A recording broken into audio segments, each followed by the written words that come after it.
বলবো আল্লাহ রসুল যে বুড়িটাকে রাস্তায় জিজ্ঞেস করলেন যে মা আপনি আমাকে যদি ছেলে মনে করেন আমার সাথে ঘরে যাবেন। আল্লাহ নবী মহিলাটাকে ঘরে নিয়ে গেল। ঘরে নিয়ে যে স্ত্রীকে বলল গোসল করিয়ে নতুন কাপড় পরিয়ে খাইয়ে বিশ্রামে দাও। মহিলাকে আমাদের আম্মা জান রাসূলুল্লাহর আলিয়া গোসল করিয়ে নতুন কাপড় পরিয়ে খাইয়ে বিশ্রামে দিল। বয়স্ক মানুষরা দেখবেন একা একা বিড়বিড় করে কি সব বলে। তাই মহিলাটা বিছানাতে শুয়ে বিড়বিড় করে কি বলতে লাগলো। আম্মা জান কান পেতে শুনতে লাগে। দেখছে মহিলা জবানে বেরোচ্ছে মুহাম্মদ ধ্বংস হয়ে যাক, মুহাম্মাদের পা পড়ে যাক, মুহাম্মদ নির্বংশ হয়ে যাক। হাইরে দুনিয়ার মানুষ, মহিলাকে রাস্তা থেকে তুলে আনলো কে? গাল দিচ্ছে কাকে? কেন?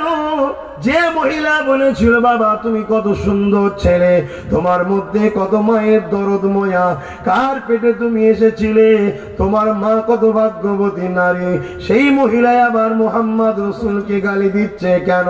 শুনে রেখে দেন, তৎকালীন সময় আবু জিল উতবা সাহেবা আমার নবী সম্বন্ধে ভুল বুঝিয়েছিল যাতে করে আম মানুষ নবীকে ভুল বুঝে দূরে থাকে। কেন নবীর দিকে যখন দলে দলে লোক আসে, নবীর উত্তম ব্যবহারে দিবানা হয়ে মুহাম্মদ রাসূলের দলে ঢুকতে লাগে। এই মুহাম্মাদের দিকে যত লোক বাড়তে লাগলো, আবু জিল উতবা সাহেবা আবুল আব দেখতে লাগলো আমার চরিত্রহীন রাজত্ব, আমার গুন্ডাগিরির রাজত্ব, আমার সিন্ডিকেটের রাজত্ব, আমার তুলাবাজির রাজত্ব আমার হাত থেকে ফসকে যেতে লেগেছে। তাই আবু জেল চেয়েছিল মুহাম্মাদের দিকে এই লোকগুলোকে সরাতে হবে। আমার রাসূল সম্বন্ধে ভুল বুঝিয়েছিল।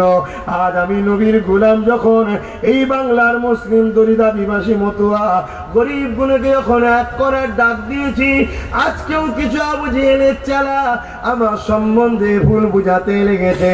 অনেকে ভুল বুঝে দূরে আছে, কিন্তু যারাই আমার সঙ্গে মিশছে, আমার কাছে বসছে, তারাই বাবাজি ভাইজানের দিবানা হয়ে যাচ্ছে। সে মুসলমান হোক আর জি ধর্মেরই হোক, সবাই বলছে আব্বাস সিদ্দিকীর সাথে আছে।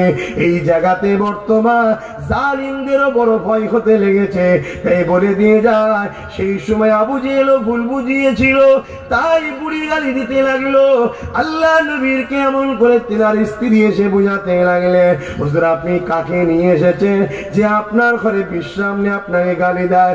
আল্লাহ নবী মুচকি এসে কি বলেছিলেন, এ আমার প্রাণের স্ত্রী ওকে কিছু বলো না, উনি বড় কমজোরি দুর্বল, ওনার সেবা করো।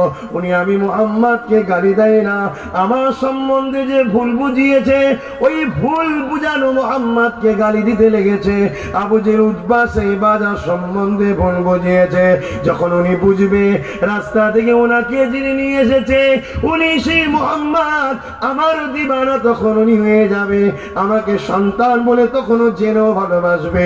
এ যুবকেরা আব্বারা তরুণেরা আল্লাহ নবী সঙ্গে সঙ্গে লোক পাঠিয়ে ওই বুড়ি 4 ছেলেকে খুঁজে নিয়ে আসতে বলল। 4টে ছেলে বুড়ি খুঁজে নিয়ে আসলো। নিয়ে আসার পরে রসুল সেই 4 ছেলেকে বুঝাচ্ছে, বাবা তোমার মা তো সে, কোথায় সে? তার খোঁজ রাখো, কত কষ্ট করে তোমাকে মানুষ করেছে, কোলে করে পিঠে করে বড় করেছে, আজ দুর্বল হয়েছে, মা ছেড়ে দিয়ে বসে আছো। এভাবে রসুল অনেকটা বোঝালেন। ছেলেগুলোর মধ্যে মানবতা জাগলো, চোখ দিয়ে পানি এসে গেল। আল্লাহ রসুলের হাত ধরে বলছে, আমি কথা দিচ্ছি আর কখনো মাকে একা ছাড়বো না, কষ্টও দেবো না। জোরে বলুন সুবহানাল্লাহ। আল্লাহ নবী বললেন, বাবা তোমার মাকে আমি রাস্তা থেকে নিয়ে এসে আমার বাড়িতে সেবা করেছি, সে এখন আরাম করছে। রাসূলুল্লাহর এই কথা শুনে যুবকগুলো আরো দিবানা হয়ে গেল। বলল, হুজুর আপনার কদমে আপনার সোহবতে আমার একটু থাকার জায়গা করে দিন। জোরে বলুন সুবহানাল্লাহ। আল্লাহ নবী মহিলাকে আদরের সাথে আর এমন করে তার বাচ্চাদের হাতে তুলে দিল, যান মা আপনার বাচ্চারা এসেছে, নিয়ে যাবে। মহিলা বলতে লেগেছে, আমার বাচ্চাদের কাছে আমি যাব না, আমি তোমার কাছে থাকবো। আল্লাহ রসুল বললেন, মা অবশ্যই থাকতে পারেন, তবে আপনার বাচ্চারা আজ থেকে আপনার খোঁজ নেবে। জোরে বলুন সুবহানাল্লাহ। কেন? না, আমি শিক্ষা দিয়েছি। কে বাবা তুমি? এখনো নবী নামকে কিন্তু গোপন রেখেছে। নাম বলেন। মা, আমি আপনারই ছেলে। 4 বাচ্চা নিয়ে যাচ্ছে বুড়িকে, মহিলাকে, কমজোরকে, দুর্বলকে। কিছুটা যাবার পরে আবার বিড়বিড় করে গাল দিচ্ছে, মোহাম্মদ ধ্বংস হয়ে যাক, মোহাম্মদের মুখ পড়ে যাক, মোহাম্মদের হাত পড়ে যাক। 4 ছেলে বলছে, মা কাকে গালি দিচ্ছে? কেন এই মোহাম্মদকে? যে মোহাম্মদ নাকি বলেছে এক আল্লাহ, যে মোহাম্মদ নাকি আমাদের ঘরে এমন করে লাত উজ্জা হবল থেকে সরে যেতে বলেছে, আবু জেহেল উতবা সাইবার নাকি রাজত্ব মানতে মানা করেছে, সেই মোহাম্মদ। তখন বাচ্চারা বলছে, শোনেন মা, আমরা যে আপনাকে ভালোবাসি না, এটা আবু জেহেল উতবা সোহবতে বসে শিখেছি। আর আপনাকে যে আজকে ভালোবাসছি, এটা মোহাম্মদের সোহবতে বসে শিখেছি। তখন বলছে, মহিলাজি মা জিজ্ঞেস করছে, তুমি মোহাম্মদের কাছে গেলে কখন? বলছে, কেন মা, কার বাড়ি ছিলেন? বাবা জিজ্ঞেস করেছে ছেলেটাকে, অনেক না বলতে চাই না, শুধু বলেছে তোমারই সন্তান, তবে ছেলেটা খুব ভালো, ওর মা কত নসিবওয়ালা। তখন 4 বাচ্চা বলছে, মা ওটাই হলো মোহাম্মদ রসুল। জোরে বলি সুবহান। বুড়ির চোখ দিয়ে পানি এসে গেল। এই বাচ্চাটাকে সবাই মারতে চায়, এই বাচ্চাটাকে গালি দেয়। তা আজকে যারা আরএসএস করছে বা বিভিন্ন জায়গায় পড়ে আছে, এরাও আমার ইসলাম বা রসুলকে গালি দেয়। এদের ঘরেও কিছু ব্যবসায়ীরা ভুল বুঝিয়েছে, তাই তারাও যদি জানতো মোহাম্মদ কত সুন্দর, তারাও মোহাম্মদ রসুলের প্রেমিক হতো। জোরে বলুন সুবহান। এই আমাদের ঘরে মডেল হতে হবে, আমাদের চাল চলন, উঠা বসা, কথাবার্তা, ব্যবহার, আখলাক, চরিত্র এত সুন্দর করতে হবে যে আদর্শ আমার রসুল রেখে গেছে। দুনিয়া যেন বলতে বাধ্য হয় মোহাম্মদের মাননেওয়ালা গুলো কত সুন্দর। কথা বুঝছেন না? যেমন পূর্বে ছিল একটা ছোট্ট কথা বলছি, কষ্ট হচ্ছে না তো? হযরত আব্দুল্লাহ বলে একটা যুবক ছেলে, বয়স তার 18 থেকে 19, একদম তরুণ, খুন টকবক করে ফুটছে। কারবারের খোঁজে, কারবারের সিলসিলাতে গ্রাম থেকে শহরে এসেছে। মন দিয়ে শোনে, কারবারের সিলসিলাতে গ্রাম থেকে শহরে এসেছে। শহরে আসার পরে একটা জায়গা বাড়ি ভাড়া নিয়েছে। যে বাড়িটা ভাড়া নিয়েছে তার পাশের বাড়িতে একজন অগ্নি উপাসক, যাকে মুজুসি বলা হয়, অগ্নি উপাসকের বাড়ি। এই বাড়িটা ভাড়া নিয়ে আছে। ফজরের নামাজ পড়ি, 18 বছরের ছেলে। আপনারা ফজরের নামাজ পড়েন? এই তো দুর্দশা। আর 18-19 বছরের যুবক ফজরের নামাজ পড়ে কোরআন পড়ছে। কেন?